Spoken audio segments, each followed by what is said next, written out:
Assalamualaikum warahmatullahi wabarakatuh, saudara sekalian dimanapun Anda berada. Pada kesempatan kali ini kita akan sama-sama menyaksikan penjelasan Ki Haji Ubedillah. Nah, ini terkait masalah pelaporan daripada API atau Advokat Persaudaraan Indonesia. Jadi ini merupakan laporan dari API ini untuk Gus Fuad terkait masalah penyeruan beliau terkait dengan sweeping para Arab-Arab Yaman. Jadi inilah keberatan daripada API ini. Oke, selengkapnya mari kita sama-sama simak penjelasan dari Kiai Haji Ubedillah tadi. Bismillahirrahmanirrahim. Raditu billahi rabba wa bil islami dina wa bi Muhammadin nabiyya wa rasula rabbi zidni ilma warzuqni fahma. Wa wasi' fiyya rizqi wa barik li fi ma razaqtani wa ja'alni mahbuban fi qulubi ibadika wa ja'alni wajihan fid dunya wal akhirah wa minal muqarrabin ya katsiran nawal wa ya hasanal fi'al wa ya qa'iman bila zawal wa ya mubdi'an bila misal falakal hamdu wal minnatu wasyarafu ala kulli hal. Alhamdulillah, saya tidak sengaja buka-buka berita, membaca konon akan ada yang menuntut Gus Fuad Pleret terkait dengan istilah sweeping.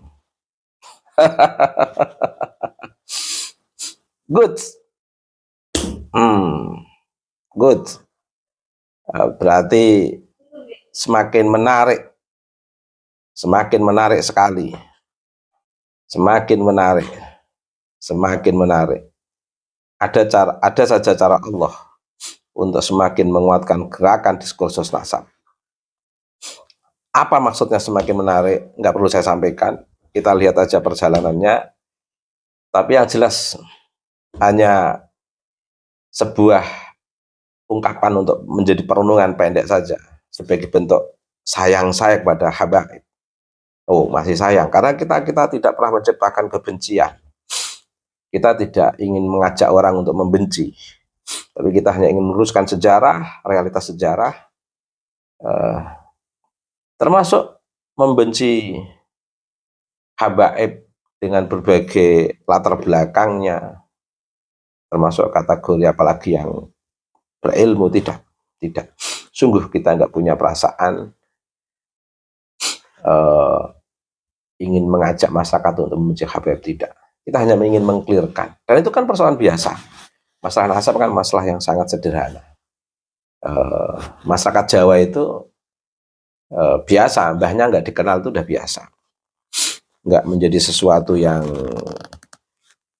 penting. Penting nggak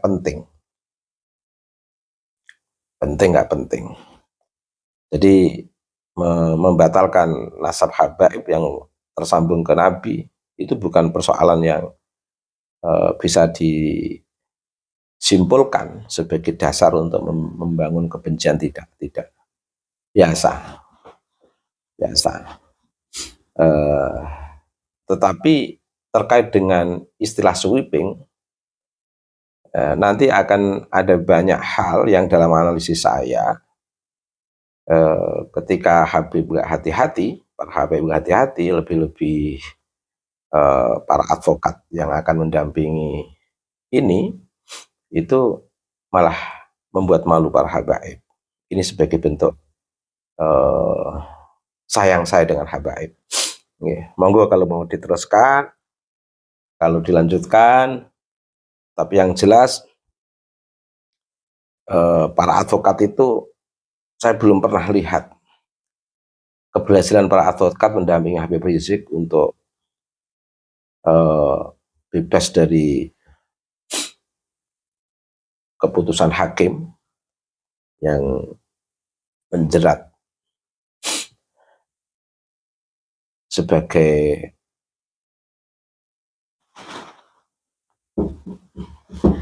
status kriminal,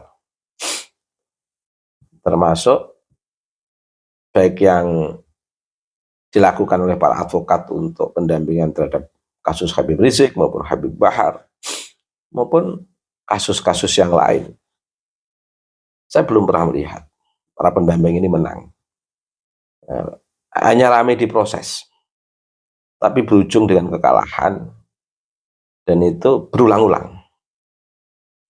Juga ditandai dengan nasib buruk Habib Rizik, Habib Bahar yang akhirnya juga masuk penjara. Saya nggak tahu, apa karena ketidakseriusan para advokat, apakah advokat yang dipakai Habib Rizik dan Habib Bahar ini advokat-advokat yang hanya suka meramaikan suasana, nyatanya nggak ada yang berhasil. Atau saya nggak tahu motif-motif yang lain. Tapi yang lain, yang jelas advokat-advokat yang selama ini mendampingi Habib Rizik, Habib Bahar, belum ada yang sukses.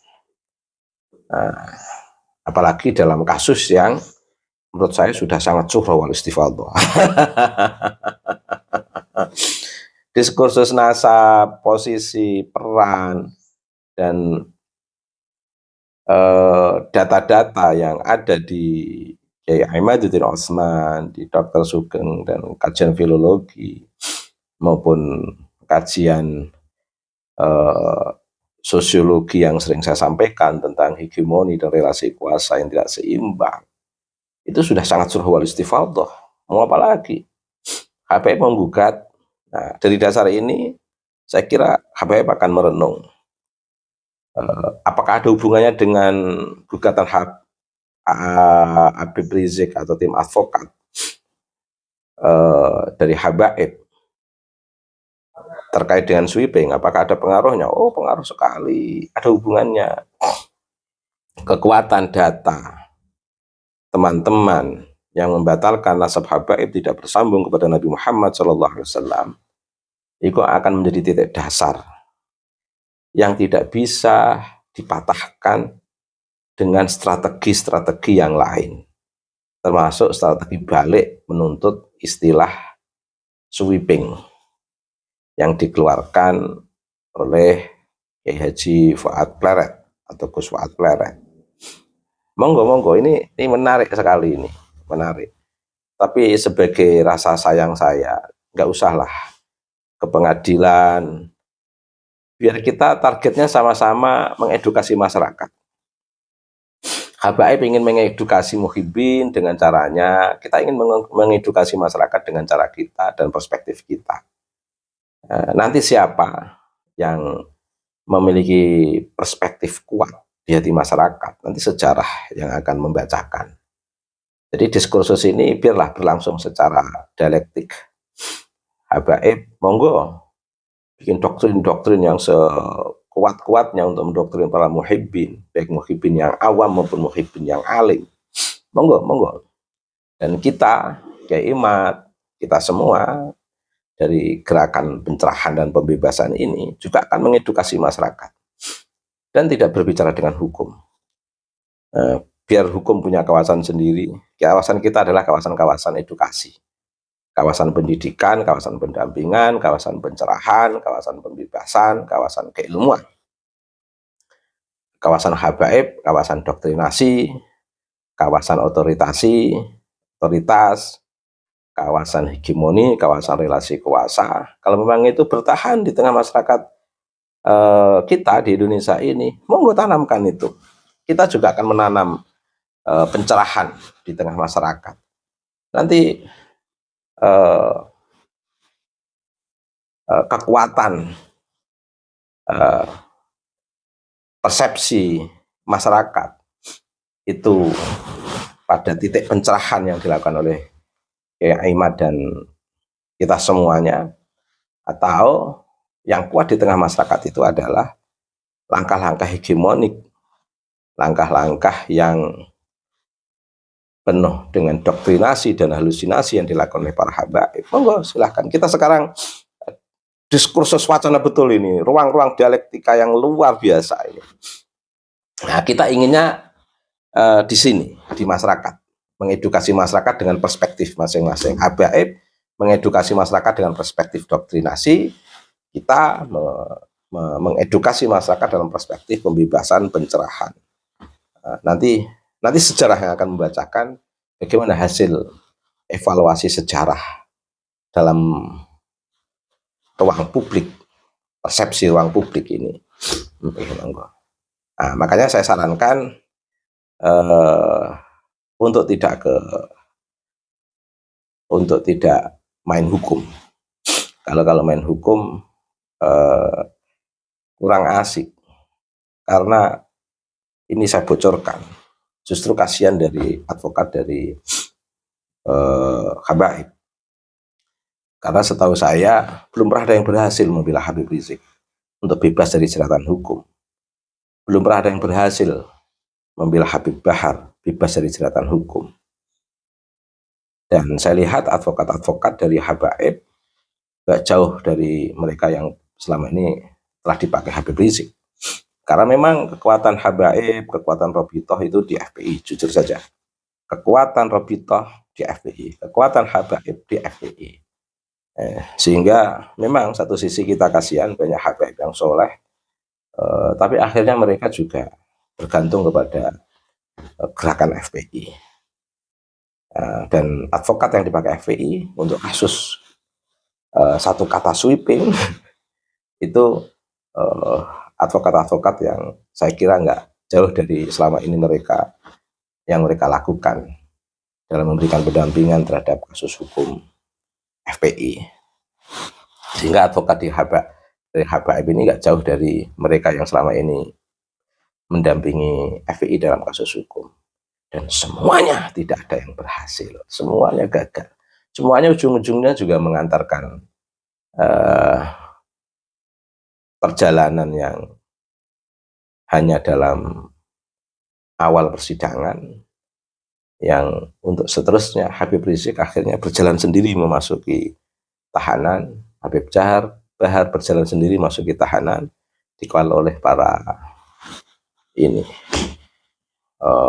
pihak keamanan, penjaga lapas atau penjara. Monggo. Cuman sekali lagi sebaiknya nggak usah masuk ke ranah hukum. Nanti mempercepat halaman diskursus ini. Diskursus pencerahan, kalau dipercepat kan tidak enak.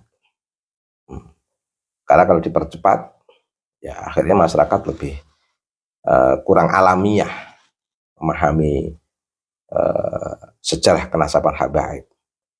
Nanti masyarakat lebih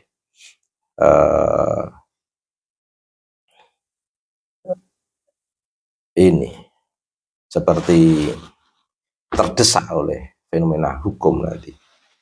Padahal bagaimana hukum itu tidak turut mendesak diskursus publik tentang nasab Alwi ini, karena kita ingin ini fairness diskursus dalam ruang publik ini adalah pola dialektik yang menarik terkait dengan sejarah peradaban Islam, relasinya dengan para cucu-cucu Nabi yang selama ini diakui, dilegitimasi, bahkan seolah-olah semua Habib.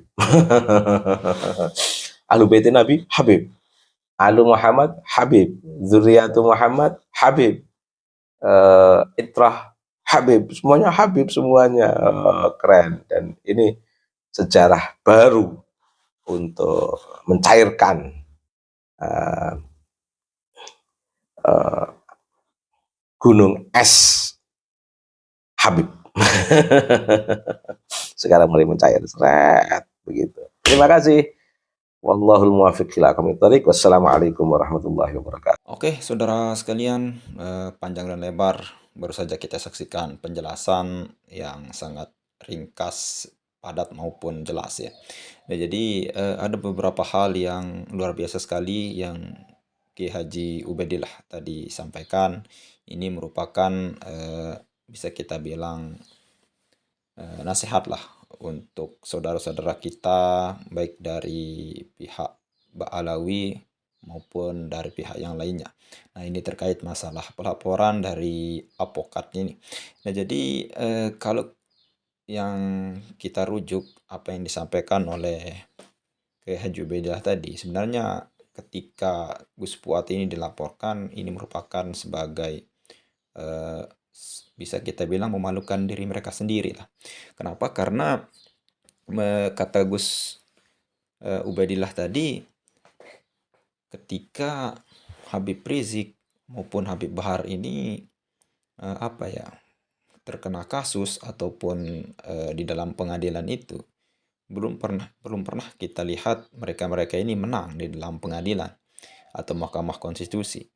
Nah, ini merupakan sesuatu hal yang lucu dan konyol gitu. Kenapa? Karena ketika mereka-mereka ini yang menganggap diri mereka itu kuat gitu, bahkan mewakili Islam gitu, tapi ketika mereka dilaporkan punya kasus dan sebagainya, maka belum pernah mereka-mereka ini lolos daripada kasus itu gitu. Contohnya saja Habib Bahar berulang kali lah masuk penjara, Habib Rizik baru kemarin bebas. Itu merupakan bukti bahwa apa ya, kekuatan daripada atau keadilan daripada negara kita, polisi kita, Kapolri kita, sesuatu hal yang sangat bijaksana untuk mereka. Karena mereka tahu mana yang memecah belah umat, mana yang tidak gitu. Nah, jadi itu yang pertama yang beliau sampaikan. Dan yang kedua, yang disampaikan oleh Kiai Haji Ubedillah tadi, mari kita sama-sama antara kiai pribumi ataupun habaib, mari kita sama-sama berjalan beriringan lah. Anda mengedukasi atau berdakwah menurut mana keyakinan Anda yang benar, tentunya dengan cara-cara atau metode-metode Anda sendiri, dan kami berdakwah menurut kami sendiri gitu, tanpa ada yang dirugikan gitu. Tapi kalau kenapa kajian nasab ini sampai sekarang belum selesai, bahkan semakin berkembang ke tes DNA, bahkan ada sekarang sweeping yang lagi-lagi viralnya, karena ini merupakan persoalan masyarakat ya. Artinya keresahan masyarakat itu yang dibawa oleh Kiai Haji Imaduddin membawa angin segar gitu, untuk membela, untuk mempertahankan harkat dan martabat pribumi yang seolah-olah kalau kita lihat itu di nomor dua kan gitu. Ketika para oknum habaib ini datang, langsung dimuliakan sampai-sampai apa ya, sampai-sampai maksum mereka dari dosa gitu. Sedangkan kiai-kiai yang mengajarkan kita ngaji dari ikro maupun dari awal gitu, itu tidak ada gitu. Bahkan menurut sebagian media yang kita tonton itu, banyak kiai-kiai yang menantang gitu.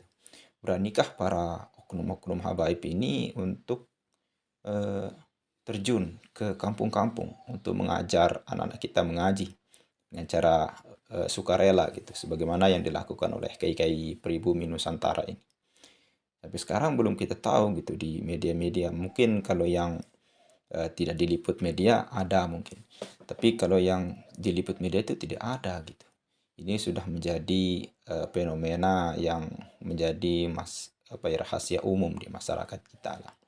Dan yang terakhir yang sangat menarik sekali, Gus Fuad tadi Ki Haji Ubedillah tadi sampaikan bahwa ini rahasia ya.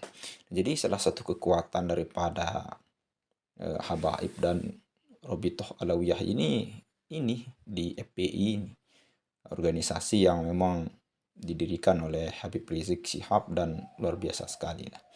Nah, mungkin hanya itu sajalah yang bisa kita komentari dari apa yang disampaikan oleh Kiai Jubaidillah tadi. Oke, sekian. Assalamualaikum warahmatullahi wabarakatuh.